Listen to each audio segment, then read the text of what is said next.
অত এইসব পোষিত মাধ্যম আছে, তা আপনারা ব্যতিক্রম ছোটখাটো ডিজিটাল মিডিয়া। আজকে আপনারা সাহস করে দেখাচ্ছেন এবং কালকেই আপনাকে থানায় ডেকে অফিসার বলে দেবেন অমুকের কাছে যাবেন না। ও দিদি তো চিরকালই নাকি পাশে আছে। দুয়ারে সরকার, পাড়ায় সরকার, ক্লাবে টাকা, পুজোয় টাকা। তো ও দিদি বিদেশে কবে ছিল? পাশেই তো ছিল। খুব শ্মশানের শান্তি যেমন চলছিল, কুণাল বাবুদের হিসেব মতো যে শান্তি, সেই শান্তি বজায় থাকতো। কিন্তু আমরা তো শ্মশানের শান্তি বজায় থাকতে দেব না, এই কথা আমরা প্রকাশ্যেই বলি। তারা নির্বিচারে ধান্দার পুঁজিতন্ত্র এবং স্বৈরাচারের পক্ষে দালালি করেছেন। সন্দেশখালির খবর করতে গিয়ে যে সন্তু পানকে টেনে হিচড়ে পুলিশের ভ্যানে তোলা হয়েছিল, আজ কলকাতা হাইকোর্ট তার জামিন মঞ্জুর করেছে। আর পুলিশের ভূমিকায় সত্যি বিস্মিত হয়েছে কলকাতা হাইকোর্ট, এবং তাদের যে ভূমিকায়, সেই ভূমিকায় কিন্তু অসন্তোষ প্রকাশ করেছে। এই মুহূর্তে স্বাধীন ভারতে তাহলে কি সংবাদ মাধ্যম, গণতন্ত্রের যে চতুর্থ স্তম্ভ, সেই চতুর্থ স্তম্ভ কি কণ্ঠরোধ করার চেষ্টা করা হচ্ছে? আর এই মুহূর্তে আমার সাথে রয়েছেন আইনজীবী বিকাশ বাবু, রয়েছেন আমার সঙ্গে, সরাসরি তার সঙ্গে কথা বলে নেব। দাদা, বিষয়টাকে কিভাবে দেখছেন? যেভাবে সংবাদ মাধ্যমের উপর হামলা করা হচ্ছে, তাদের উপর কণ্ঠরোধ করার জন্য তাদেরকে যেভাবে গ্রেফতার করা হচ্ছে, কি বলবেন? এটা একটু গভীরভাবে ভাবতে হবে। ভারতবর্ষের 90% মেইন স্ট্রিম যে মিডিয়া, তার মালিক হচ্ছেন পুঁজিপতিরা, হয় আদানি কিংবা আম্বানি। এবং আদানি এবং আম্বানি এই সমস্ত টাকার দ্বারা যারা পরিচালিত হয় মাধ্যমগুলো, যাদের আমরা রোজ সন্ধ্যেবেলা টিভি নবঘোরাতে দেখতে পাই, তারা সবাই শাসকের পক্ষে কথা বলে। এবং সেই সংবাদ মাধ্যমের কাছে গণতন্ত্র মানে হচ্ছে শাসকের পক্ষে নির্বিঘ্নে কথা বলা। পশ্চিমবঙ্গেও একই জিনিস। আজকে যেহেতু একটি পুঁজিপতি পরিচালিত সংবাদ মাধ্যমে একজন সাংবাদিক গ্রেপ্তার হয়েছেন, তাই এত হইচই করা হচ্ছে। ঘটনা নিন্দনীয় নিঃসন্দেহে, কিন্তু আমরা বহুদিন আগে থেকেই আশঙ্কা প্রকাশ করেছিলাম এবং সমস্ত সংবাদ মাধ্যমকে সচেতন হতে বলেছিলাম।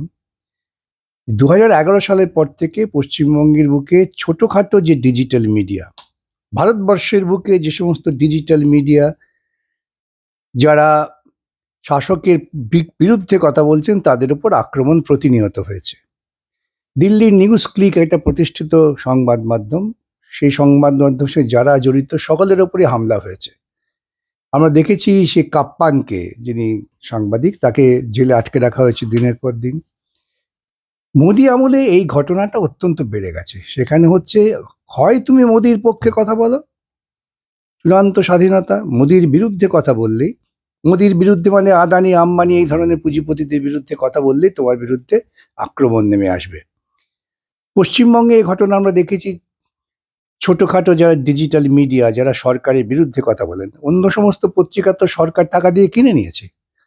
সরকারের কলমচিরা যা লিখছেন বিভিন্ন পত্রপত্রিকা, ব্যতিক্রমী দু চারজন ছাড়া, তারা তো বাস্তব চিত্রকে প্রতিফলিত করছেন না। তাদের লেখার মধ্যে দিয়ে তারা শাসক দল এবং শাসককেই বাঁচাবার চেষ্টা করছেন।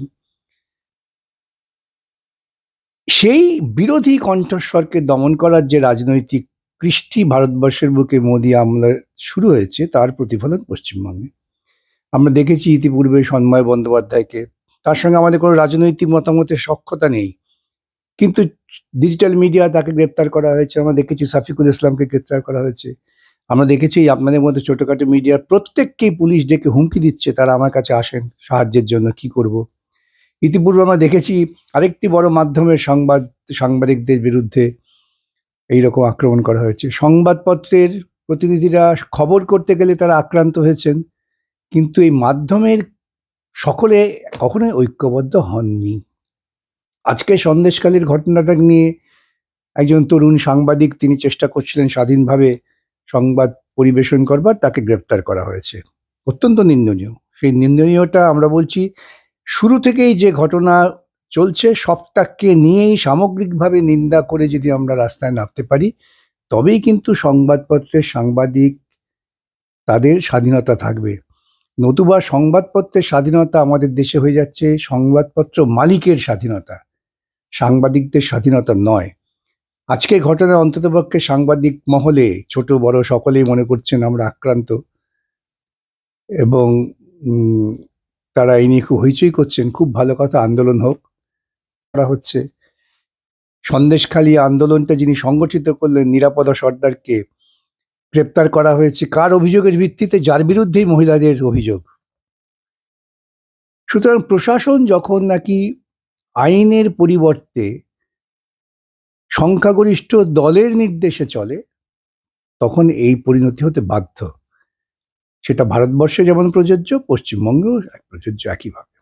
সন্দেশখালীতে যেভাবে দিনের পর দিন মহিলারা তারা যে অভিযোগ করছে নির্যাতিত হচ্ছে, ধর্ষিত হচ্ছে, আমাদের রাজ্যের মুখ্যমন্ত্রী কিন্তু একজন মহিলা, উল্টে সেই দলের মুখপাত্র তিনি সংবাদ মাধ্যমের সামনে অন ক্যামেরায় বলছেন যে সাজানো মিথ্যে ঘটনা, ওড়না দিয়ে মুখ ঢেকে মিথ্যে ঘটনা বলা হচ্ছে। আচ্ছা, খুব ভ্রান্ত ধারণা। আমি কয়েকদিন ধরে বিভিন্ন মাধ্যমকে বলছি, মহিলা হলেই তারা মহিলার মর্যাদার পক্ষে দাঁড়াবেন, এই ধরনের সিদ্ধান্ত কোথায় হয়? ভারতবর্ষের রাষ্ট্রপতি একজন দলিত সম্প্রদায়ের।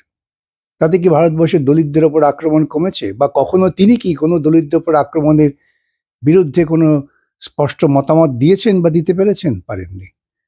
আমরা দেখেছি তাকে অসম্মানিত করা হয়েছে, তাকে পার্লামেন্টের উদ্বোধনে ডাকা হয় না, তাকে অন্যান্য সরকারি অনুষ্ঠানে ডাকা হয় না। ডাকা হয় না ওই উচ্চবর্ণের দৃষ্টিকোণ থেকেই। কোথায় ভারতবর্ষের রাষ্ট্রপতি তো প্রতিবাদ করেননি। দেখতে হবে যে যারা ক্ষমতায় আছেন তারা কোন বর্ণের, কোন লিঙ্গের, বড় কথা নয়, তারা কোন রাজনৈতিক সামাজিক দৃষ্টিভঙ্গিকে ব্যবহার করছেন। গোটা ভারতবর্ষে এই সময় মনুবাদী সংস্কৃতিকে তুলে ধরা হয়েছে।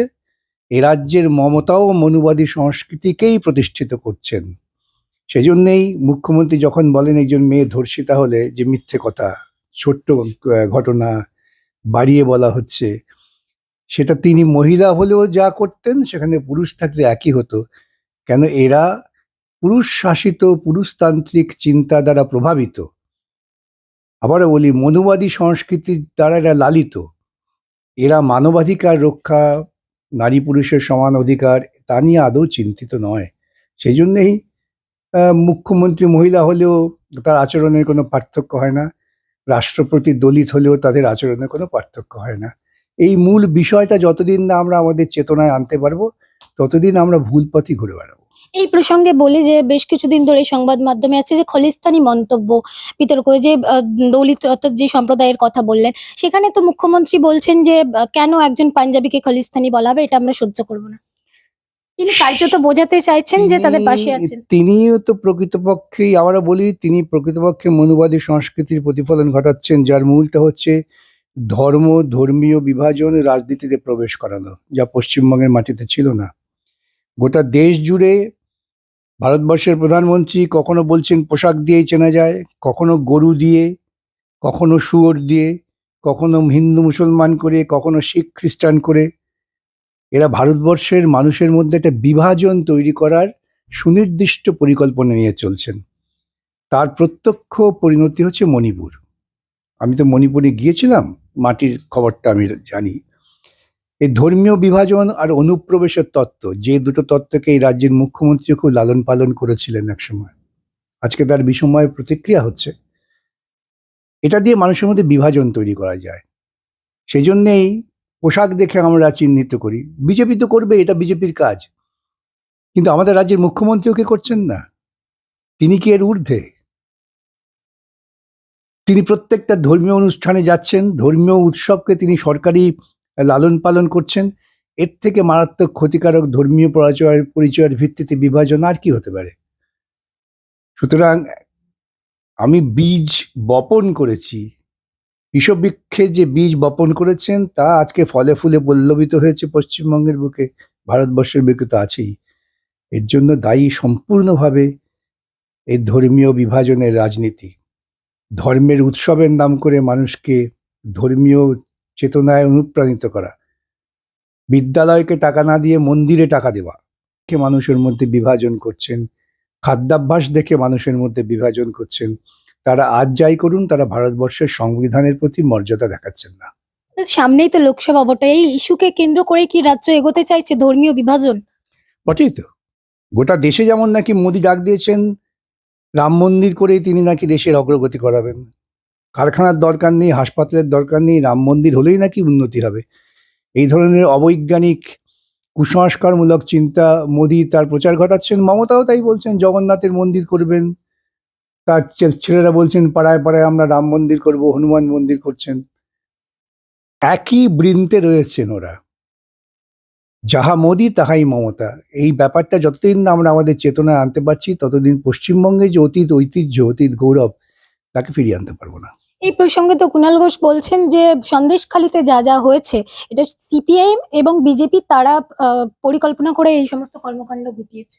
হ্যাঁ, আমরা গর্ববোধ করি যে মহিলারা যখন নির্যাতিত হয়েছেন, মানুষের জমি যখন অন্যায়ভাবে লুট করে নিয়েছেন জমি হাঙররা, এটা কিন্তু বড় জমিদারের জমি, উদ্বৃত্ত জমি নিয়ে গরিব চাষিকে বিলিয়ে দেওয়ার লড়াই নয়, যে লড়াইটা বামফ্রন্ট আমলে আমরা করেছিলাম। সেই নির্যাতিত মহিলাদের সংগঠিত করার দায়িত্ব তো আমাদের, এবং সেই নির্যাতিত মহিলারা আজকে সাহস পেয়েছেন বলে মুখ খুলছেন। এতদিন তো হয়তো মুখ খুলতে দেওয়া হয়নি। কুণালবাবু তৃণমূল দলের মুখপাত্র, তৃণমূল দলটা একটা দুর্নীতির উপর দাঁড়িয়ে আছে, তার প্রত্যেকটা ডালপালা দুর্নীতিতে জড়িয়ে গেছে, এবং কুণালবাবু তার দুর্নীতিমূলক চিন্তা থেকেই কথা বলছেন, তাই এই কথাগুলো বলছেন, আর কিছু না। সন্দেশখালীর বাসিন্দারা অভিযোগ করছে যে এতদিন পর্যন্ত যে বিধায়ক সন্দেশখালী তাকে দেখা যায়নি, এখন সুকুমার মাহাতো গিয়ে বাড়ি বাড়ি বলছেন কোনো সমস্যা হলে আমরা পাশে আছি, দিদি পাশে আছে। ও দিদি তো চিরকালই নাকি পাশে আছে, দুয়ারে সরকার, পাড়ায় সরকার, ক্লাবে টাকা, পুজোয় টাকা। তো ও দিদি বিদেশে কবে ছিল? পাশেই তো ছিল, এবং ওর দিদি পাশে থেকেই তো এই ঘটনাটা ঘটিয়েছেন। ওর দিদি তো ধর্ষিতাদের ক্ষতিপূরণের নিদান দিয়ে দিয়েছিলেন, যে 18 বছরের মেয়ে ধর্ষিত হলে কত টাকা ক্ষতিপূরণ পাবে, আর 25 বছরের মেয়ে ধর্ষিত হলে কত টাকা ক্ষতিপূরণ পাবে। এবং সেজন্যই তো এই রাজ্যে ধর্ষণ বেড়েছে, এবং সেজন্যই তো এই রাজ্যে ধর্ষিত মেয়েরা থানায় গেলে পরে পুলিশ বলে দেন চলে যান তৃণমূলের পার্টি অফিসে। তৃণমূলীরা ডেকে বলে টাকা দিচ্ছি, মিটিয়ে নিন, এবারের মতো মিটিয়ে নিন, পরের বার হলে তখন দেখব। আমার কাছে তো অহরহ এইরকম নির্যাতিত মহিলাদের বিভিন্ন আবেদন আসে। আদিবাসী মহিলা বর্ধমানে ধর্ষণ করা হয়েছে, পরিবারকে থ্রেট করা হয়েছে, তাদের গ্রাম ছাড়া করে দেওয়া হয়েছে, যেহেতু তারা প্রতিবাদ করতে গিয়েছিল। পুলিশ বলছেন আমাদের কিছু করার নেই। আজকে যেমন সন্দেশখালী হয়েছে, মেয়েরা যদি লাঠি হাতে না দাঁড়াতেন, তাহলে খুব শ্মশানের শান্তি যেমন চলছিল, কুণাল বাবুদের হিসেব মতো যে শান্তি, সেই শান্তি বজায় থাকতো। কিন্তু আমরা তো শ্মশানের শান্তি বজায় থাকতে দেব না, এই কথা আমরা প্রকাশ্যই বলি। মানুষের মানবাধিকার লঙ্ঘিত হবে আর বামপন্থীরা চুপ করে ঘুমিয়ে থাকবেন, এটা আশা করাটা খুব ওদের পক্ষে বিপজ্জনক। একেবারে শেষ প্রশ্নে চলে যাবে। সন্দেশখালী নিয়ে কিন্তু ক্ষোভে ফুঁসছে মানুষ এবং সেখানকার স্থানীয়রা। পাশাপাশি এই যে গণতন্ত্রের চতুর্থ স্তম্ভ হিসেবে সংবাদ মাধ্যমে যে জায়গাটা, সেই জায়গাটা কোথায় গিয়ে দাঁড়িয়েছে, এর ভবিষ্যৎটা কি? চতুর্থ স্তম্ভের যে স্বাধীনতা এবং যে স্বাধীন চেতনা নিয়ে কাজ করা উচিত ছিল দেশব্যাপী, দুর্ভাগ্যজনকভাবে প্রতিষ্ঠিত চতুর্থ স্তম্ভ বা প্রতিষ্ঠিত মাধ্যম তারা তা করেননি। তারা নির্বিচারে ধান্দার পুঁজিতন্ত্র এবং স্বৈরাচারের পক্ষে দালালি করেছেন।